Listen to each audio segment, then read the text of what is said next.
I make it a point, मुझे बड़ा अच्छा लगता है एक्चुअली, पॉइंट क्या मेक इट, मुझे बड़ा अच्छा लगता है जब आपके कमेंट्स पढ़ता हूँ। अगर उतने अच्छे कमेंट्स नहीं होते कई बार, तो मुझे एटलीस्ट फीडबैक मिलता है कि मुझे क्या बेहतर करना है। मोस्ट इंपॉर्टेंटली मुझे ये पता चलता है कि आप क्या देखना चाहते हैं। अब जैसे यहाँ पर बालूशाही की बहुत डिमांड है, रेसिपी कुछ भी बनाओ नीचे लोग लिखते हैं बालूशाही बालूशाही बालूशाही बालूशाही। तो जाहिर सी बात है कि अगर कम में ज़्यादा है और बालूशाही में गिनती के इंग्रेडिएंट्स लगते हैं, 5-6 इंग्रेडिएंट्स में काम हो जाता है, तो आज बालूशाही बनेगी। तैयारी हमने कर रखी है बालूशाही बनाने की। तो नमस्कार, मैं हूं रणवीर भरार और बालूशाही बनाने के लिए आपको चाहिए न बालू और न शाही। आपको सिर्फ 3 चीज़ चाहिए, आटा या मैदा, शक्कर और घी, बस। तो मतलब कम में ज़्यादा का परफेक्ट एग्जाम्पल है बालूशाही।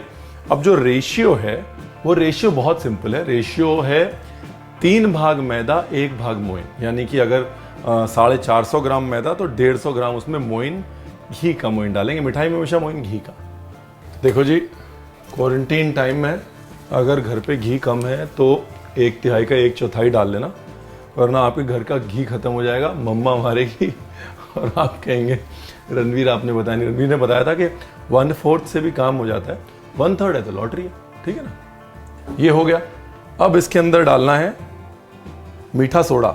तो सोडे का यूं है कि लगभग 1.5 बड़े कप मैदे में, बड़ा कप मतलब हो गया ये, ठीक है ना। 1.5 बड़े कप मैदे में आधा चम्मच, सिर्फ आधा चम्मच बेकिंग सोडा जाएगा, उससे ज्यादा की जरूरत नहीं। आप चाहें तो थोड़ा 1 पिंच उसके ऊपर नीचे कर सकते हैं, और उससे ज्यादा सोडा डालने की जरूरत नहीं है। इसकी जो क्रिस्पीनेस है, जो खस्तापन है, वो मोइन की वजह से आता है। तो चाशनी बनाने के लिए जितनी शक्कर उसका आधा पानी। ये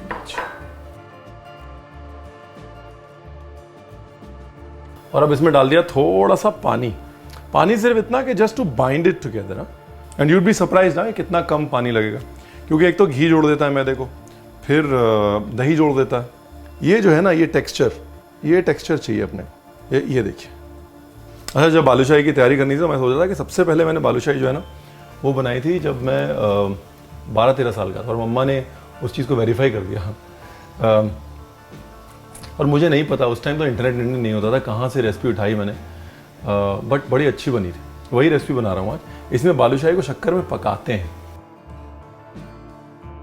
ये छोटे छोटे गोले काट लेते हैं, लेमन साइज के।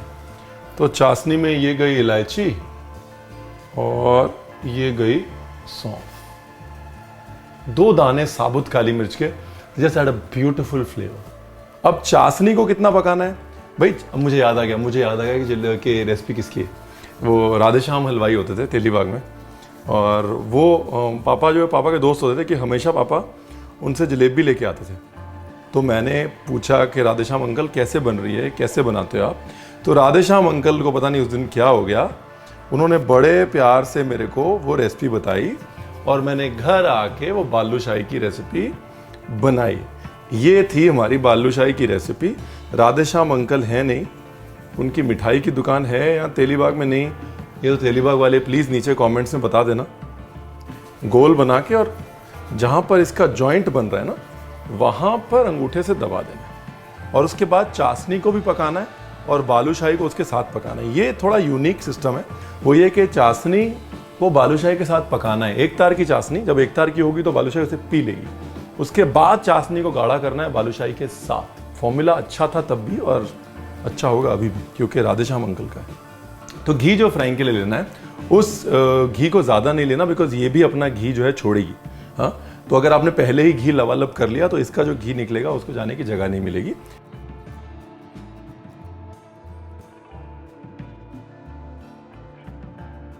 बिल्कुल धीमी आंच पे वो ऐसे अंदर से खुलनी चाहिए। वो खुलेगी कब, जब आंच धीमी होगी।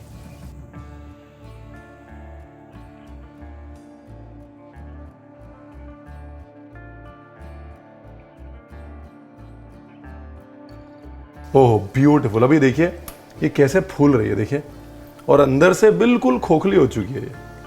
ये लो जी, 1 तार की चाशनी भी रेडी है। 1 तार की ये पूरे हलवाई बन गए, देखो बन गई एक दाल। बेसिकली एक इंडियन डोनट है जिसको हम शुगर ऊपर डालने के बाद चाशनी में पका देते हैं। बस ये समझ लीजिए कि अभी ये सिर्फ हवा रह गई है इसके अंदर, सिर्फ और सिर्फ हवा।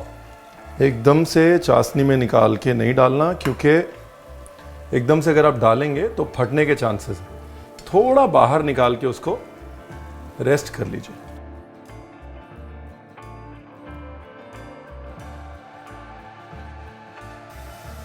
अब इसको डालना है चाशनी में।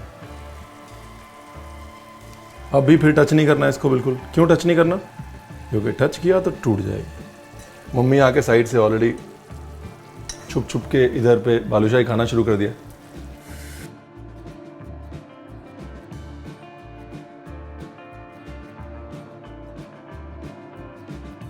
ज़्यादा नहीं चलाना है और उसके बाद भी, निकालने के बाद भी ज़्यादा टच नहीं करना है। ठंडा होने देना है, रूम टेम्परेचर पे आने देना है, फिर खाना है।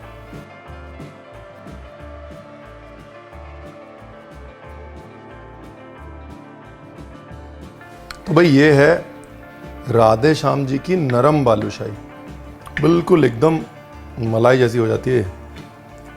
लेकिन अगर आपको वो कड़क बालूशाही चाहिए तो आपने कुछ नहीं करना, बालूशाही फ्राई करनी है। फ्राई करते समय उसको अंदर तक एकदम बढ़िया घी में धीरे धीरे धीरे धीरे तल के और क्रिस्पी कर लें, एकदम खस्ता कर लें अंदर तक। और उसके बाद उसको चाशनी के अंदर डाल दें, रूम टेम्परेचर चाशनी के अंदर डाल के उसको 5 मिनट बाद निकाल दें, तो वो हो जाएगी आपकी कड़क बालूशाही।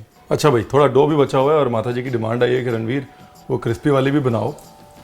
तो जी वो क्रिस्पी वाली बनाने के लिए भी जो बचा हुआ डो था वो डाल दिया मैंने, और लगे हाथ फिर आपका भी फायदा हो जाएगा।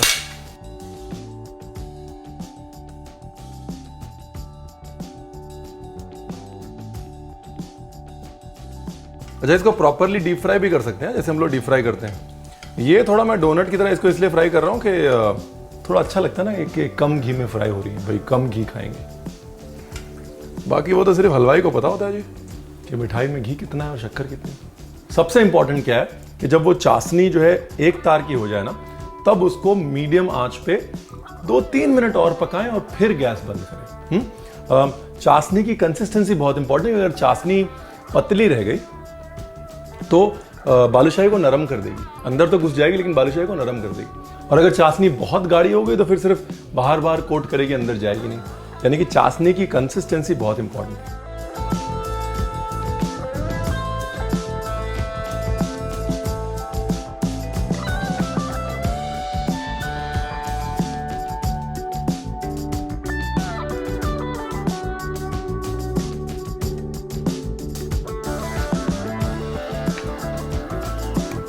तो ये है मेरी फेवरेट नरम वाली, नरम और गरम, और ये है क्रिस्पी वाली। फ़र्क क्या है? फ़र्क सिर्फ इतना है कि एक को चाशनी में पकाना है और एक के ऊपर सिर्फ चाशनी डाल के उसको सोक करवाना है, दैट इज़ ऑल। लेकिन अगर आप मेरी सलाह माने तो आम का मौसम है, ये वाली ट्राई ज़रूर कीजिएगा, माय रिकमेंडेशन। ये रेसिपी तो है ही है।